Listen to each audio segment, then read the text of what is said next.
Welcome. This isn't just a food vlog, it's a full on road trip feast. From hot highways of Karnataka to the coastal flavors of Mangalore, and finally the cool green hills of Coorg. We ate our way through every stop, from crispy dosas and seafood thalis to hearty Coorgi pork and filter coffee. This trip turned into a food lover's dream. We actually filmed an entire Mangalore vlog too, but the food was so good on this journey that it deserved its own video. So whether you're a foodie or just discovering new flavors across Karnataka, buckle up because this is going to be one delicious ride. Our first stop on the drive from Bangalore to Mangalore was a place called Swathi Delicacy, a popular restaurant that's hard to miss on this highway stretch. There are quite a few good spots along the way, but Swathi has always been a reliable choice for us. It offers a nice balance between taste, ambience, and cleanliness, which isn't always easy to find when you're traveling. The atmosphere is calm, service is quick, and the menu prices are reasonable too. We ordered chow chow bath, idli and vada, both dipped and with sambar on the side, and an onion uttapam as well. The food came out hot and fresh, and everything we tasted was really good. We also ordered tea and coffee, which was mandatory when you're traveling in the morning, and it was also pretty good. If you're ever driving on this route, Swathi Delicacy is definitely worth a stop, especially for a quick but satisfying South Indian breakfast. But if you know a better restaurant on this particular stretch of highway, you could let me know down in the comment section because I think there's a lot of restaurants which might actually be better than Swati Delicacy. So I might try it out next time as well, thanks to you guys. So yeah, let me know down in the comment section. After a good breakfast and a few hours of driving through beautiful countryside, it was time for lunch. We stopped at Highland Estate Stay in Sakleshpur, a peaceful retreat surrounded by greenery. I'll share more about the place in another video, but for now just know it was one of the most scenic spots on our tour. Since it was Saturday, the one day we skipped non-veg, we opted for their veg buffet. The staff prepared a generous spread for us. Meanwhile, they were also grilling fish for other guests, which looked and smelled amazing. And yes, it was tempting, but our meal turned out to be just as satisfying. And so we just ate and then we went on our way to Mangalore again. We reached Mangalore later that evening, and after that long ride, we actually skipped dinner. So let's head straight into the Mangalore food scene for the next day. In Mangalore, we ended up having breakfast at the same place for 2 days straight, Vishnu Vaibhav near MG Road. The moment you walk in, it has that inviting local vibe. The outside is simple, but inside it's clean, busy, and full of that classic South Indian breakfast aroma. Their menu has all staples you would expect, a few local specials too, and everything is reasonably priced. We tried different items each day, from soft idlis and crispy vadas to dosas with flavorful chutney and sambar. One highlight was the Mangalore bonda, crisp on the outside, soft and perfectly spiced inside. Simple but so good. The service is quick, the portions are generous, and the flavors are just right. It felt like a proper local experience. And on our last visit, we also sat inside enjoying our breakfast while the rain started outside. The perfect end to a warm meal in a cozy spot. Vishnu Vaibhav is definitely a place we'd recommend if you are ever in Mangalore and looking for an authentic, satisfying breakfast. Next, we made our way to Panambur beach, and honestly, it couldn't have been a better time. The skies were cloudy, the breeze was cool, and there was a calmness in the air that just made the whole experience feel peaceful and refreshing. After walking along the shore for a bit, we decided to slow down and take a break. Right by the beach, we found a cozy little cafe called La Sparrow. We hadn't come here for lunch. This was just one of those stops where you sit back, sip something warm, and watch the waves roll in. The place had a very relaxing vibe, warm lighting, chill music, and big windows looking out towards the sea. They had a nice outdoor seating area, perfect for clear weather, but since it had been raining, we found a warm, comfortable spot inside. And honestly, the sound of the rain, the view of the wet beach, and the warmth of the place made it even better. We kept it simple and ordered a bowl of manchow soup, hot, slightly spicy, and just right for the weather. I've added a quick scan of the menu here, and as you can see, the prices are quite reasonable. It wasn't a planned stop, but sometimes these unplanned moments end up being the best.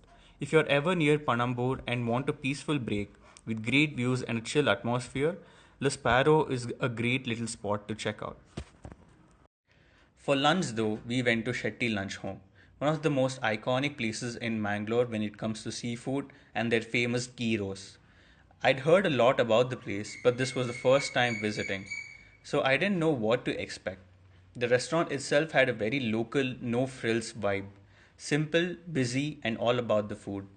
We ordered a seafood thali, a fish thali, and some neer dosa with fish curry to start things off. The flavors were classic coastal, tangy, spicy, and full of character. Of course, we couldn't leave without trying their anjal fish fry. Crispy on the outside, soft inside, and their prawn ghee roast, which is what they're known best for. Now, here's the thing, ghee roast looks absolutely amazing. It's rich, deep red, and smells incredible. But I've got to be honest, after trying it in a few different places on this trip, I've realized that ghee roast just isn't for me. It wasn't bad at all, but the flavor itself was very mild and one note compared to how it looked. Maybe it's an acquired taste. That said, the meal overall was super satisfying. It was our first proper fish meal in Mangalore and it really hit the spot. Since it was a late lunch, we didn't go for dinner that night. We were too full, so just grabbed a scoop of Naturals ice cream later in the evening and called it a day. Simple, chill, and just right.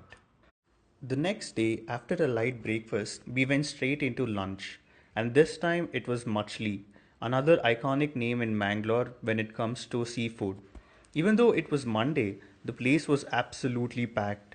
As you can see here, we ended up waiting close to 30 minutes just to get a seat. That tells you how popular it is. But honestly, the wait was totally worth it. The vibe inside is very local, no fancy decor, just straight good food being served to a crowd that actually knows what they came for. We ordered the fish meal again, which came with rice, fish curry, and some basic sides. And I have to say, their fish curry was amazing.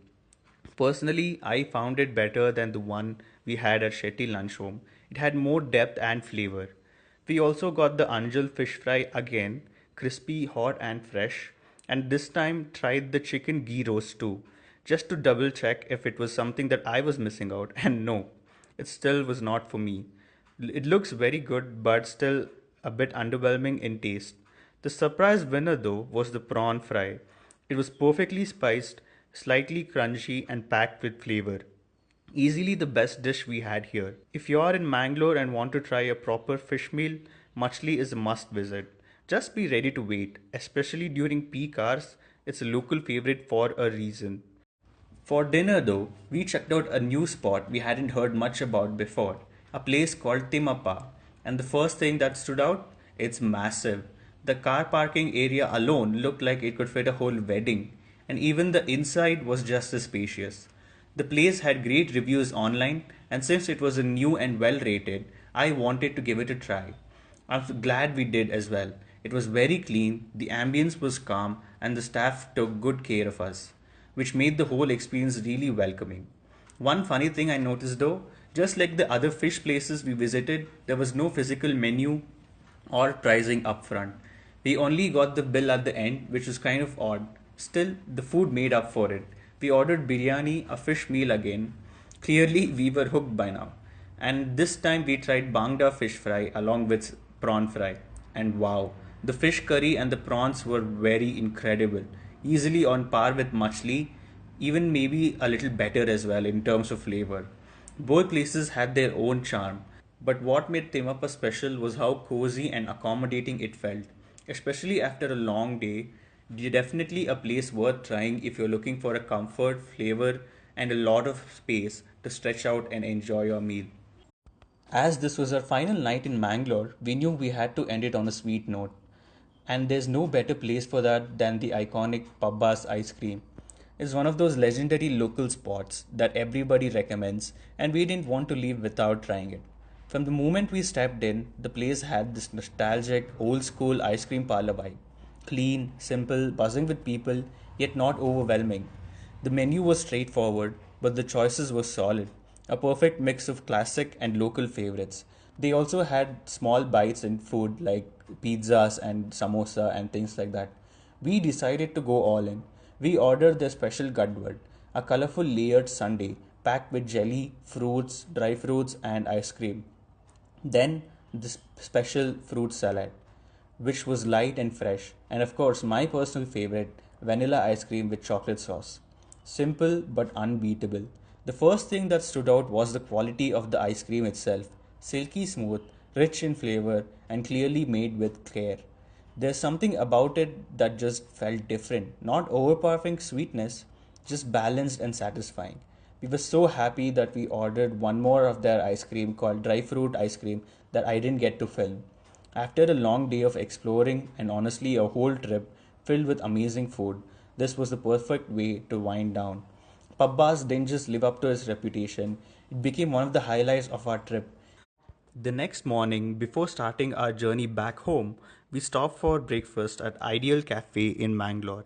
It's a pretty well known spot, and what stood out right away was the ambience relaxed, bright, and just a good vibe overall to start the day. What I really liked about the place is that it wasn't your typical South Indian breakfast joint. It was more like a cafe feel, and the menu reflected that. We decided to switch things up. We ordered a sandwich, cutlet, and even pav bhaji for breakfast. Not your usual choice, but honestly, it hit the spot. Of course, my dad stayed loyal to the classics and ordered a more traditional breakfast because someone in the family has to keep it real. The food was simple but tasty. It just felt refreshing to have something a little different on our last meal in Mangalore. Our next and final food stop before heading back to Bangalore was in Madkeri, and honestly, the drive there itself felt like food for the soul. Rolling hills, misty views, and that crispy mountain air. It was one of the most peaceful stretches of our entire trip. We reached Madkeri right around lunchtime, and we headed straight to a local favorite, Coorg Cuisine. Located right on the main road, it's pretty iconic in this region, and it was exactly what we were looking for. The weather had turned chilly with the perfect hill station drizzle. The restaurant's cozy wooden interior just amplified the mood. It felt warm, welcoming, and perfectly in sync with the Coorg vibe. One of the things I appreciated was that the menu wasn't too overwhelming, just a tight selection of local Coorg dishes which make it easy to decide. We ordered the pork curry and pork chili, and I will say this right now that pork chili was the highlight of this trip. It was the best pork I've ever had, and I would highly recommend you have it as well. We also got the pork chili and chicken curry and brinjal fry as well, which we added sort of as sides. But surprisingly, the brinjal fry stood out as the main star in his own right. I'm usually not someone who hypes up brinjal, but this was on another level. Crispy, rich, and full of flavor. I highly recommend you try this dish, and you will not make a mistake. The pork was obviously the highlight of the dish. If you're a fan of pork or you're even curious about the authentic Coorg style, you have to try this. This entire experience, the weather, the setting, and the meal, felt like the perfect way to wind down our trip. A reminder of how food, place, and mood can come together to create something memorable. If you're ever driving this route back to Bangalore, make sure to stop here. It's one of those quiet gems that leave a lasting impression. As we made our way back home, we took one final stop at this cozy little Levista cafe. Nothing fancy, just a warm cup of coffee, a peaceful moment, and some time to soak it all in.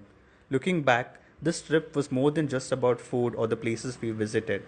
It was about slowing down, exploring new tastes, spending time with family, and enjoying the journey itself. From misty hills to coastal flavors, every stop had its own story. And while we couldn't try everything, the memories we made were more than enough. So if you're planning a trip like this, my only advice would be don't rush it. Take the detours, stop for that extra cup of coffee, and enjoy the ride. Thanks for watching, and see you in the next one.